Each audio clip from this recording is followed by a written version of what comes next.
This view never gets old, does it? Remember how many times? I'm serious. Nah, this feels very trans. Oh, shit! Okay! We gotta get out of this thing! वुल्फमैन एक खौफनाक दास्तान है जो ली वानेल की डरावनी reboot film है। कहानी शुरू होती है 1995 में, जब ओरेगन के पहाड़ों में एक मुसाफिर गायब हो जाता है। इस रहस्यमय वाकये के बाद इलाके में वहशत फैल जाती है। अफवाहें उड़ती है कि ये किसी बीमारी या जंगली दरिंदे की वजह से हुआ है। इसी दौरान नौजवान ब्लेक लोवेल अपने सख्त मिजाज वालिद ग्रेडी के साथ शिकार पर जाता है। जंगल में एक अजीबोगरीब मखलूक का सामना होता है। खौफ में वो दरख्त के घरौंदे में पनाह लेते हैं, जबकि हैवान नीचे मंडला रहा होता है।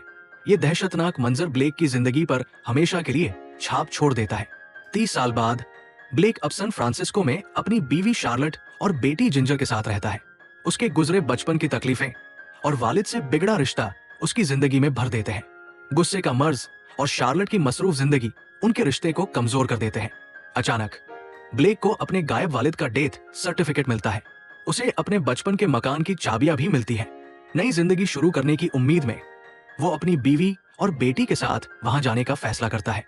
एक मकामी रहनुमा डेरेक उन्हें घर तक पहुंचने में मदद करता है, लेकिन ब्लेक के माजी की वहशी मखलूक या कोई नया खतरा उनके आसपास घूम रहा होता है। जैसे ही वो घर के करीब पहुंचते हैं, रात का अंधेरा घिर जाता है। अचानक हैवान उन पर हमला करता है और उनकी गाड़ी को धक्का देकर सड़क से गिरा देता है। ब्लेक के बाजू पर गहरे नाखून के निशान पड़ जाते हैं और डेरेक को दरिंदा उठा ले जाता है। किसी तरह ब्लेक अपने घर तक पहुंचता है और दरवाजा बंद कर लेता है, लेकिन जल्द ही अजीब तब्दीलियां उसमें नजर आने लगती हैं।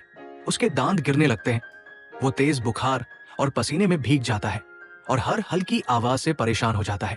फिर हैवान दोबारा हमला करता है और ब्लेक का पाव पकड़कर उसे और जख्मी कर देता है।